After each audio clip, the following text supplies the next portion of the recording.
அப்படின்னு பேச போறோம். நம்ம வந்து இதுக்கு முன்னாடி 12ஆம் அதிபதி திசை நடந்தால் என்ன நடக்கும்னு ஒரு காணொலி போட்டிருக்கோம், அதை போய் பாருங்க. இது வந்து 6ஆம் அதிபதி திசை நடந்தால் என்ன நடக்கும் லைஃப்ல. சில பேர் என்ன பண்ணுவாங்கன்னா 12ஆம் அதிபதி திசை நடந்து லாஸ் பண்ணிட்டு வந்திருப்பாங்க. அடுத்து வரக்கூடிய திசை 6ஆம் இடத்துல இருந்தோ இல்ல 6ஆம் அதிபதி சாரத்துல நின்றோ இல்ல 6ஆம் அதிபதி கூட இணைந்தோ ஒரு திசை நடத்திட்டு இருக்கா, அதுக்கும் பயப்படுவாங்க. சார் எனக்கு 6ஆம் இடத்துலயே நின்று கிரகம் திசை நடத்து சார், மறுபடியும் கஷ்டமா சார், 12 தான் கடனை கொடுத்தது, 6 எனக்கு கடனை கொடுத்துருமா சார், 6ஆம் அதிபதி திசையில மறுபடியும் நான் கஷ்டப்படுவேன் எல்லா ஜோசியர் சொல்றேன் சார் அப்படிங்கிற ஒரு பொதுவான எண்ணங்கள் நிறைய பேருக்கு இருக்கு. ஒரு விஷயத்த நல்லா புரிஞ்சுக்கங்க. உங்க ஜாதகத்தில் ஒரு கிரகம் கெடுக்குதுன்னா கண்டிப்பாக ஏதாவது ஒரு திசாபதி தான் முழுசா கெடுப்பார், எல்லா திசாபதியும் கெடுக்க மாட்டார். அதே போல விரையாதிபதி விரயத்தை செஞ்சுட்டாருன்னா 6ஆம் அதிபதி கவலைப்படாது, நல்லதுதான் பண்ணணும். பல காணொலியில சொல்லிட்டு இருக்கிறதே இதுதான். ஒரு பாவத்திற்கு எதிர்பாவம் நன்மையை மட்டுமே செய்யும். அதாவது ஒரு பாவம் நல்லதுன்னா இன்னொரு பாவம் ஆப்போசிட். அப்ப விரையாதிபதி கெடுதல்னா 6ஆம் அதிபதி நல்லது, அது எந்த ஜாதகமாக இருந்தாலும் சரி. அப்ப நம்ம வந்து லக்ன ரீதியான ஒரு சீரியஸ் இதே யூடியூப் சேனல் ராஜநேரி டிவியில் நம்ம பண்ணியிருக்கோம், அதை போய் பாருங்க.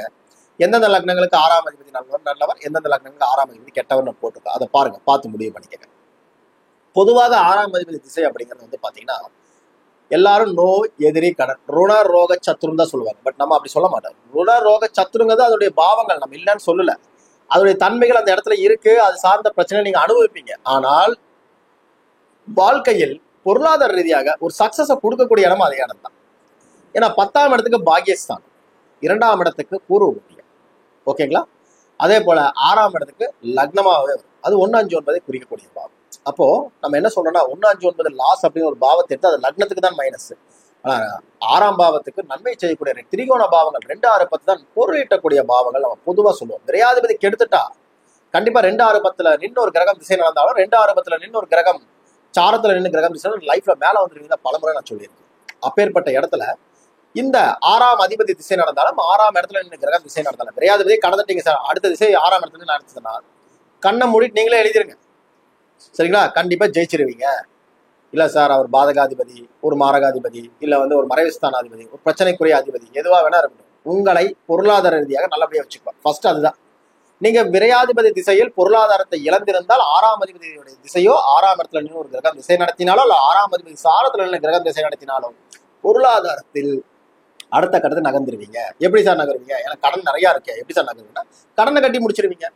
உங்களுக்கு 10 லட்ச ரூபாய் கடன் இருக்கு, கட்டுவேன்னா கட்டிடுவேன்னா எழுதிடுவேன். திசை முடிவு கடன் இருக்காது, உன் தேவைக்கான கடனாக இருக்கும், உன்னுடைய கமிட்மெண்ட்டுக்கான கடன். கமிட்மெண்ட் என்ன? ஒரு இடம், பொருள், வீடு வாங்குறது, ஒரு வண்டி வாங்குறது, இது எல்லாமே 6ஆம் இடம் நல்லா இருக்கும். நல்லா இருந்தாலும் வாங்குங்க. 2, 6, 10 என்பது ரொட்டீன் பாவங்கள், அதாவது தினம் தினம் செய்யக்கூடிய வேலைகள். அது நல்லா இருக்கும் போது ஒரு லைஃப்ல ஓடவே செய்வோம். நல்லா பாருங்க, 6ஆம் இடத்துல நம்ம நோய் நொடி எல்லாமே இருக்கு, அதே இடத்துல வேலையும் செஞ்சுட்டு இருப்பாங்க. பாத்துறீங்களா? உடம்பு சரியில்லை, இருந்தாலும் ஆபீஸ்க்கு போகணுங்கிறவன் இவன் தான். 6ஆம் இடத்துல நின்று கிரகம் திசை நடத்தினாலும் உடம்பு சரியில்லாம போனாலும் வேலை செய்வான். ஏன்னா 6ஆம் இடம் ருணரோக சத்ருவை கொடுத்தாலும் ஜெயிச்சுட்டு வரக்கூடிய பாவம். ஏன்னா அதுக்கு வந்து உபஜெயஸ்தானம்னு ஒரு பேர் இருக்கு. 6ஆம் இடம் உபஜெயஸ்தானம், வெற்றி புள்ளிகள் அர்த்தம், வெற்றி ஸ்தானம் அர்த்தம், உபஜெயம், சரிங்களா. அப்போ அந்த இடத்துல கிரகம் நிற்கும் போது கண்டிப்பா நன்மை செய்யும். அது எந்த கிரகமா வேணா இருக்கும். 12ஆம் அதிபதி கெடுத்தால் 6ஆம் அதிபதி அல்லது 6ஆம் இடத்துல நிற்கக்கூடிய கிரகம் உங்க லைஃபை ஜெயிக்க வைக்கணும்னு முடிவு பண்ணிக்கணும். அப்போ 6ஆம் இடத்துல ஒரு கிரகம் நிற்குது, இல்ல 6ஆம் அதிபதி திசையே நடக்குது அப்படி வச்சுக்கோம். இந்த 6ஆம் அதிபதி 1, 5, 9 போய் உட்கார்ந்துருச்சு, உயிர் பாவங்கள்ல உட்கார்ந்துருச்சு. அப்போ ருண ரோக சத்ருவை யாருக்கு கொடுக்கும்? லக்னத்துல இருந்தா லக்ன அதிபதிக்கு கொடுக்கும். நோய் இருக்கும், எதிரி இருக்கும், கடன் இருக்கும். லைஃப்ல இல்லாத ஆளே கிடையாது, கண்டிப்பா வருவான். 6ஆம் அதிபதி திசையில விரையாதிபதி உங்களுக்கு ருணரோக சத்ருவை, அதாவது விரயத்தை கொடுத்து இதெல்லாம் கொடுத்துட்டாரு. இந்த 6ஆம் அதிபதி திசை வரும்போது என்ன நடக்கும்னா நோய், எதிரி, கடன் எல்லாம் மட்டுப்படும். நோய் இருந்தால் நோய்க்கான ட்ரீட்மெண்ட் எடுத்து ஜெயிக்க ஆரம்பிச்சிருவீங்க. கடன் இருந்தால் படிப்படியாக குறைக்க ஆரம்பிச்சிருவீங்க. கடன் வாங்குறதா இருந்தால் தேவைக்கான கடன்களை வாங்க ஆரம்பிப்பீங்க. முதல்ல தேவையில்லாத கடன் வாங்கி லாஸ் பண்ணுவீங்க, இப்ப தேவைக்கான கடன்களை வாங்குவீங்க. தேவைக்கான கடன்ங்கிறது என்னங்க நான் சொல்லிட்டேன், இடம், பொருள், வீடு, வண்டி, வாசல், ஏதாவது ஒன்றுக்கு வாங்குவீங்க. அதே போல அந்த ருணரோக சத்துருல அந்த நோய் காரகத்துக்கு கொஞ்சம் செலவு பண்ணுவீங்க. இதுதான் சொல்றது 6ஆம் இடம். அப்ப லக்னத்துல இருக்கிற ஜாதகருக்கு 5ஆம் இடத்துல இருந்தால் உங்கள் தாத்தா பாட்டி, உங்களுடைய பூர்வீகத்தில் இருக்கக்கூடிய ஆட்கள், அல்லது உங்க வீட்டில் இருக்கக்கூடிய குழந்தைகள், இந்த விஷயத்துக்கு எல்லாமே ஒரு ருணரோக சத்ரு இதற்காக செலவு பண்ண போறீங்க. 9ஆம் இடத்துல தான் தந்தை ஸ்தானம். இந்த இடத்துல இவர்கள் மூலியமாக ஒரு நோயோ, எதிரியோ, கடனோ அனுபவிச்சு அதனால் வந்த பிரச்சனைகளை சால்வ் பண்ண போறீங்கன்னு சொல்லுங்க. அப்பாவுக்கு மெடிக்கல் செலவு பண்ணீங்களான்னு கேளுங்க. 6ஆம் அதிபதி 9ல இருந்தா ஆமா சார். லக்னத்துல இருக்க உங்களுக்கே செலவு பண்ணிக்கலான்னு கேளுங்க, ஆமாம்பா. 5ஆம் இடத்துல குழந்தைகளுக்கான்னு கேளுங்க, ஆமாம்பா. ராகு கேதுக்கள் இருக்கு, தாத்தா பாட்டிக்கு பண்ணீங்களான்னு கேளுங்க, ஆமாம்பா. ஏன்னா இது வந்து அது சொல்லக்கூடிய இடம். இந்த 6ஆம் இடம் திசை நடக்கும்போது இந்த 1, 5, 9 உட்கார்ந்த இடத்துல மைக்ரேட் ஆவாங்க. ஒரு இடத்துல இன்னொரு இடத்துக்கு மைக்ரேட் ஆயிடும். மைக்ரேட்னா இடம் பெயர்ந்து போறது. வேலைக்காக சில பேர் வெளியே போவாங்க, சில பேர் குடிகளை மாத்தி கொண்டு போவாங்க. சார் இடமே செட் ஆகல சார், வீடு மாத்தலாம் நினைச்சா நான் ஊரே மாத்திட்டு போறேன் அப்படிங்கிறவங்களும் இந்த 6ஆம் பாவத்துக்கார ஆளுக தான். அதே போல இடம் பொருள் வீடு கண்டிப்பாக மாறும். 4ஆம் இடத்துக்கு அது 3ஆம் பாவம். அப்ப என்ன ஆகும்? இடம் பொருள் வீடு மாறும். மாற்றத்திற்கு பிறகு உங்க வாழ்க்கை மாறும் அப்படின்னு சொல்லுது. அதே நேரத்துல அது 6ஆம் இடம் என்பது நம்ம சொல்றோம் உத்தியோகஸ்தானம்னு ஒரு பேர் இருக்கு. அப்ப இந்த உத்தியோகமும் உங்களுக்கு அமைஞ்சிடும். அதே போல 6ஆம் இடம் அப்படிங்கிறது தான் உங்களுடைய உணவு சார்ந்த பழக்க வழக்கங்கள். அது எல்லாம் மாறி போயிடும். இது வரைக்கும் நான் நொறுக்கு தீனியா தின்னு தரேன்னா இதெல்லாம் கம்மியாயிடும். ரொம்ப ஹெவியா சாப்பிட்டுருந்தா குறைஞ்சிடும். இது எல்லாமே அந்த 6ஆம் இடம் தான் சொல்லுது. அதே நேரத்துல இந்த 3, 7, 11 போய் இந்த 6ஆம் அதிபதி உட்காந்துட்டாருன்னா என்ன ஆகும் அப்படின்னு கேட்டீங்கன்னா, இந்த 6ஆம் அதிபதி உறவுக்காரர்ல போய் உட்காரும்போது உறவு ஸ்தான ரீதியில ருணரோக சத்துரு. 3ஆம் இடத்துல உட்கார்ந்தா என்ன சொல்லுவாங்க? தம்பியே உங்களுக்கு எதிரியாவார், மாமனாரே எதிரியாவார். மாமனார்னா சூரியன் இருக்கணும், தம்பினா செவ்வாய் இருக்கணும், நண்பர்னா புதன் இருக்கணும். இந்த பாவத்துல அந்த பாவமாக இருந்து அந்த இடத்துல போகும்போது இவங்களுக்குள்ள சண்டை சச்சரவுகள் வந்துடும். அவங்க மூலியமா தான் நீங்க ஒண்ணு கடன் வாங்கி ஏமாந்துருப்பீங்க, இல்ல கடன் கொடுத்து ஏமாந்துருப்பீங்க. அதோட பிரச்சனையை தான் நீங்க அனுபவிச்சுட்டு இருக்கீங்கன்னு ஜாதகம் சொல்லும். 7ஆம் இடத்துல இருக்குது பார்ட்னர்ஷிப்பால. பார்ட்னர்ஷிப்னா யாரு? புதன். புதன் இருந்தால் பார்ட்னர்ஷிப், சுக்கிரன் இருந்தால் மனைவியால், சரி, சந்திரன் இருந்தால் அம்மானால, சரிங்களா? இந்த மாதிரி விஷயங்கள் இருக்கும். இப்போ அதே இடத்துல ஒரு 10ஆம் அதிபதினா தொழிலுக்காக அப்படிங்கிற விஷயத்த எடுத்துக்கணும். 11ஆம் இடம் நண்பர்கள், மிகப்பெரிய விஷயம். அதே போல ரொம்ப க்ளோஸ் ஃப்ரெண்ட்ஸ், நண்பர்களுங்கிறத விட ரொம்ப க்ளோஸ் ஃப்ரெண்ட்ஸ். அதே போல உங்களுடைய திருமண பாவத்துல அது வந்து எக்ஸ்ட்ரா, அதாவது எக்ஸ்ட்ரா அஃபேர்ஸ் சொல்லக்கூடிய இடம் 11ஆம் இடம். அப்போ இதனால நீங்க லாஸ் ஆனீங்க அப்படிங்கிறதே சொல்லும். இது எல்லாம் என்ன ஆகும்னா இந்த ருண ரோக சத்துரு எல்லாம் அந்த பாவத்தின் மூலியமா தான் உங்களுக்கு வரும். நான் கடன்காரன் ஆயிட்டேன், 11ஆம் பாவமான நண்பர்களால் ஆயிடுச்சு அப்படின்னு சொல்லிக்கலாம். இல்ல என்னுடைய எதிராளிகளால் ஆச்சு, அதாவது உங்களுடைய அஃபையரால் ஆச்சு அப்படிங்கிறதே சொல்லிக்கலாம். இது எல்லாம் என்ன ஆகுனா ஒரு கட்டத்துல இந்த 6ஆம் பாவம் வேலை செய்யும் போது 12 கெடுத்துருச்சு இல்லையா, 6ஆம் பாவம் வேலை செய்யும்போது இது எல்லாத்தையும் நீங்க வெளியே வந்துருவீங்க, மீண்டும் வெளியே வருவீங்க. ஏன்னா போன வீடியோல சொல்லியிருப்போம் 12ஆம் அதிபதி 1, 5, 9 இருந்தால் 3, 7, 11 தான். இதனாலதான் உங்களுக்கு பிரச்சனை வரும்னு நான் சொல்லியிருப்பேன். அதே அதுக்கு நேர் எதிர்பாவம் வேலை செய்யும் போது இந்த பிரச்சனைகளிலிருந்து தீர்த்துட்டு வெளியே வந்துருவீங்க. இந்த பிரச்சனைகள் வரும், வந்ததை தீர்ப்பீங்க, அதுல நீங்க ஜெயிப்பீங்க.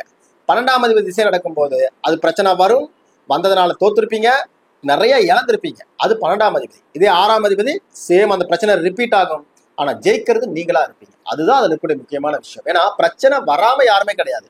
பிரச்சனைக்கு அப்புறம் தோக்குறீங்களா ஜெயிக்கிறீங்களா அப்படி சொல்றதுதான் இந்த பாவம். அப்ப 12ஆம் பாவத்தை தோத்தவங்க 6ஆம் பாவத்துல இந்த பிரச்சனை வந்தாலும் ஜெயிச்சு நிக்கக்கூடிய அமைப்பை அந்த கிரகம் தரும். ஆனா பிரச்சனை வரும், கண்டிப்பா வரும். ஆனா வந்ததுக்கு அப்புறம் நீங்க ஜெயிச்சு பொருளாதார ரீதியாகவும் அடுத்த முன்னேற்றத்தை நோக்கி போவீங்க. உறவுக்காரக ரீதியாகவும் பிரச்சனைகள் சால்வ் பண்ணி பிரச்சனை இருந்ததுப்பா ஒண்ணு சேர்ந்துட்டோம். எப்படி ஒண்ணு சேர்ந்துட்டோம்? எனக்கு என் தம்பிக்கு பிரச்சனை ஒன்னாயிட்டோம், எனக்கு என் மனைவிக்கு பிரச்சனை ஒன்னாயிட்டோம், எனக்கு என் லவருக்கு ப்ராப்ளம் இருந்தது ஒன்னாயிட்டோம். என் உறவு முறையில 1, 5, 9 உறவு முறைகளை பூர்வீகத்தை சொல்றேன். பூர்வீகத்துல நான் போகாம இருந்தேன், இப்ப கொஞ்சம் போக்குவரத்து ஆயிடுச்சு, எல்லாம் என்ன மன்னிச்சிட்டாங்க அப்படிங்கிறது. இல்ல நான் அவங்கள மன்னிச்சிட்டேன் அப்படின்னு சொல்றது. என் குழந்தைக்கு எனக்கு ஒட்டாம இருந்தது, இப்போ பேசிட்டு இருக்கா என் கூட. இதெல்லாம் வந்து இந்த 6ஆம் பாவத்தின் செயல்பாடுகளால் வரக்கூடிய நல்லது கெட்டது. அப்போ விரையாதிபதி நடக்கும்போது அது பிரச்சனைகளையும், 6ஆம் அதிபதி நடக்கும்போது நன்மைகளும் தரக்கூடிய பாவம். அப்ப 6ஆம் இடத்தை நம்ம என்ன சொல்லணும்னா உபஜயஸ்தானம்னு எடுத்துக்கணும். ஏன் 12ஆம் இடத்தை வீக் எடுத்தோம்? 7ஆம் பாவத்துக்கு அது உபஜயஸ்தானம், அவனுக்கு நன்மை, எதிர்பாவத்துக்கு நன்மை. அதனால 12ஆம் அதிபதி திசை நடக்கும்போது நீங்க தோத்தீங்க. இப்ப 6ஆம் அதிபதி உங்களுக்கு நன்மை, எதிர்பாவத்துக்கு 7ஆம் பாவத்துக்கு அது 12ஆம் பாவம், அவன் தோக்குறான், நீங்க ஜெயிக்கிறீங்க. அவ்வளவுதான் மேட்ரு. பேலன்ஸ் சைடோட கான்செப்டே எவ்வளவுதான் சார். ஒரு பாவம் அவங்க வாழ வச்சா ஒரு பாவம் உங்களை வாழ வைக்கும். அதனால சொன்னா 12 பாவம் யாருக்குமே சப்போர்ட் பண்ணாது. 6 பாவம் நன்மை, 6 பாவம் தீமைனா. புரியுதுங்களா? அப்போ 12ஆம் இடத்துல தோத்த நீங்க 6ஆம் இடத்துல இருந்து வரும்போது கண்டிப்பா ஜெயிச்சிருவீங்க. அற்புதமான ஒரு விஷயம்.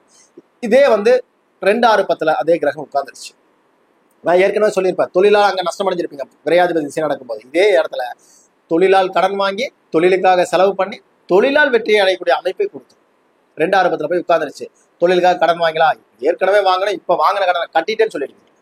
இப்பவும் கடன் வாங்குறேன், தேவைக்கு மட்டும் வாங்குறேன், ஆனா கடனை கட்டிட்டு இருக்கிறேன். எனக்கு ரொட்டீனுக்காக தேவைப்படும், அதுக்காக வாங்குறேன், கமிட்மெண்ட்டுக்காக வாங்குறேன், தொழில லாஸ் ஆயிட்டேன்னு செலவு பண்றதுக்காக வாங்கல, தொழில் ஓடணுமே கடன் வாங்க, அந்த கடனையும் கரெக்டா கட்டிட்டு இருக்கேன், பேங்க்ல ஓடி போட்டிருக்கேன், நல்லா இருக்கு, பக்காவா இருக்குன்னு சொல்லுவீங்க.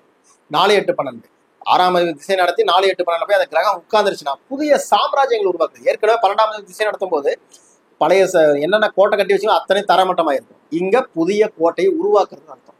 6ஆம் அதிபதி அப்படிங்கிறது வந்து புதிய கோட்டையை உருவாக்கக்கூடிய இடம். ஏன்னா உங்க பாக்கியஸ்தானத்துக்கு அது 10ஆம் இடம். பாக்கியம்னு என்ன சொல்லியிருக்கோம்? எல்லா விதமான பூர்வ புண்ணியங்கள், எல்லா விதமான பாக்கியங்கள் எல்லாமே கிடைக்கிறத பாக்கியஸ்தானம். அதுக்கு இது 10ஆம் அதிபதி. அப்ப அவர் நன்மையை செய்யக்கூடிய அமைப்பு அந்த இடத்துல இருக்கு. அது உபஜயஸ்தானாதிபதி 4, 8, 12 இருக்கும்போது இவங்க கடல் கடந்து போய் ஒரு வேலை செய்வாங்க, கடல் கடந்து போய் பிசினஸ் ஆரம்பிப்பாங்க, கடல் கடந்து போய் ஒரு தொழில் ரீதியாக ஒரு மிகப்பெரிய ஒரு விஷயத்தை அட்டாச் ஆவாங்க. அதாவது பெரிய விஷயத்தை கிரியேட் பண்ணுவாங்க. யாருடனும் ஒட்ட மாட்டாங்க. இந்த 6ஆம் அதிபதி திசை நடக்கும்போது 6 கிரகம் திசை நடக்கும்போது 2, 6, 10, 4, 8, 12 போய் அந்த கிரகம் உட்கார்ந்தாலும் நட்சத்திரங்கள் அந்த வீடுகளில் இருந்தாலும் ஒட்ட மாட்டாங்க. பொது வாழ்க்கையில் ஒட்ட மாட்டாங்க. தன்னுடைய விஷயங்களில் ஒட்டிட்டு இருப்பாங்க. தான் சார்ந்த விஷயங்களுக்கு முக்கியத்துவம் தருவாங்க. தான் அடுத்த கட்டத்தை நோக்கி நகரணுங்கிற எண்ணங்கள் இவங்களுக்குள்ள ஓடிட்டே இருக்கு. ஃபேமிலி ஒரு ஃபங்க்ஷனே நடந்தாலும் 10 நிமிஷம் 3வது மணி நேரம் மாதிரி 1/2 மணி நேரம் 1 மணி நேரம் இருந்துட்டு எனக்கு வேலை இருக்குன்னு கிளம்பக்கூடிய ஆட்கள். சொந்த பையனுடைய கல்யாணம் இதெல்லாம் இருந்தால் கூட மென்டலி இவங்க வந்து டிசப்பியர்லே இருப்பாங்க. பாடி ப்ரெசண்டா இருக்கும், ஆனா மென்டலி டிசப்பியரா இருப்பாங்க. ஏன்னா 4, 8, 12 என்பது மறைந்து வாழக்கூடிய வாழ்க்கை. மறைந்துன்னா என்னது? யாரோட ஒட்டாத வாழ்க்கை. நல்லது நடக்கும், ஆனா ஒட்ட மாட்டாங்க. 2, 6, 10 இருந்து என்ன பண்ணும்? கடமைக்கு பேசுவாங்க. அவங்க எண்ணங்கள் பூரா வேலையில போய் உட்காந்து குடும்பத்துக்குங்கிற டைமை வந்து இவங்களால கொடுக்க முடியாது. ஆனா சம்பாத்தியம் நல்லா இருக்கும். 12ஆம் இடம் திசை நடக்கும்போது எல்லாரும் கூட ஒட்டி உறவாடுவாங்க. ஆனா பொருளாதாரம் இல்லைன்னு எல்லாரும் கூட சண்டை வரும். ஆனால் 6ஆம் அதிபதி திசை நடக்கும்போது 2, 6, 10 உட்காந்து 4, 8, 12 உட்காந்து புதிய சாம்ராஜ்யங்கள் நிறைய லாபங்கள் எல்லாம் சம்பாதிச்சாலும் யாரு கூடயும் ஒத்துழைப்பு இல்லாத ஒரு ஆளா இருப்பாங்க. யாரு கூடயும் ஒட்ட மாட்டாங்க. பேர் புகழ் மரியாதை எல்லாமே கிடைச்சிடும். ஆனால் பெருசா அண்டர்ஸ்டாண்டிங் யாரு கூட இருக்காது. அண்டர்ஸ்டாண்டிங் மீன்ஸ் என்னது? சேர்ந்து வாழ்றது. டூர் போலாம்னா போக மாட்டாங்க. சார் சாப்பிட போலாம் அப்படின்னா யாரும் போக மாட்டாங்க. எனக்கு பசிக்குது இங்கே எடுத்து வேலையை பாருன்ட்டு போயிட்டே இருப்பாங்க. நிறைய காசு இருக்கும், அனுபவிக்க மாட்டாங்க. ஏன்னா இவங்க வேலைதான் முக்கியங்கிற எண்ணத்துல உட்கார்றவங்க தான் இந்த 6ஆம் அதிபதி. ஸோ இந்த மாதிரி விஷயங்கள் எல்லாம் இருக்கிறப்போ இந்த 6ஆம் அதிபதி என்ன பண்ணும்? நல்லது பண்ணுச்சுன்னா இதுதான் கான்செப்ட். இதுல புடிச்சு பாருங்களேன். ஏன் வந்து ஒய்ஃப் ஒரு பெண் ஜாதகத்துல 6ஆம் இடத்துல கிரகம் திசை நடத்தி பொருளாதாரம் வந்ததுன்னா வீட்டுல ஒட்ட மாட்டேங்கிறாங்கன்னு கேட்டா ஆமாம் சார், வர்றாங்க போறாங்க, எங்க சார் அவங்க பாட்டு வேலையில முக்கியத்துவம் கொடுக்குறாங்க அப்படின்னு. இதே ஒரு பெண் வந்து ஒரு ஜாதத்தை கொண்டு வருது, ஆண் ஜாதத்தை கொண்டு வந்ததுன்னா கணவர் இப்படிதான் இருக்காருங்க, இவர் எங்க கூட பேசவே மாட்டேங்கிறாருங்க அப்படின்பாங்க. முதல்ல பேசிட்டு இருந்தாங்க, வருமானம் இல்லை, இன்னைக்கு வருமானம் வருது, பேச மாட்டேங்கிறாருங்க, வேற ஏதாவது பிரச்சனையை கொஞ்சம் பார்த்து சொல்லுங்க. புரியுதுங்களா? ஏன்னா கிரகங்கள் இப்படிதான் பண்ணும். உயிர் பாவம், பொருள் பாவம். பொருளாதாரம் வரும்போது உயிர்காரங்கள் அடிவாங்க, உயிர்காரங்கள் வேலை செய்யும்போது பொருளாதாரம் அடிவாங்க. அதனால சொன்ன 1, 5, 9, 3, 7, 11 உயிர்காரங்கள். அதுல எல்லாமே நன்மை நடக்கும், காசு இருக்காது. 2, 6, 10, 4, 8, 12 கிரகம் நின்று பொருளாதாரத்தை கொடுக்கும்போது, குறிப்பா 6ஆம் அதிபதியெல்லாம் கொடுக்கும்போது பெரிய அண்டர்ஸ்டாண்டிங் இருக்காது. 6ஆம் இடத்துல கிரகம் திசை நடத்துனா பெரிய அண்டர்ஸ்டாண்டிங் இருக்காது. அந்த உறவு முறைகளை நீங்க ஒன்று இழக்க வேண்டிய இருக்கும், இல்லைன்னா தள்ளி வச்சு பாக்குற மாதிரி தான் இருக்கும். ரொம்ப டைம் அட்டாச்மெண்ட் கொடுக்க மாட்டீங்க. இதுதான் அதுல கூட முக்கியத்துவம். ஸோ இந்த மாதிரி விஷயங்களை நீங்க புரிஞ்சுக்கிட்டீங்கன்னா ஜோதிடம் சொல்வது எளிமை. மீண்டும் ஒரு அற்புதமான காலநிலையில் உங்களை சந்திக்கிறேன். அதுவரை நன்றி கூறி விடைபெறுகிறேன். நன்றி, வணக்கம். வாழ்க வளமுடன், வாழ்க வளமுடன், வாழ்க வளமுடன்.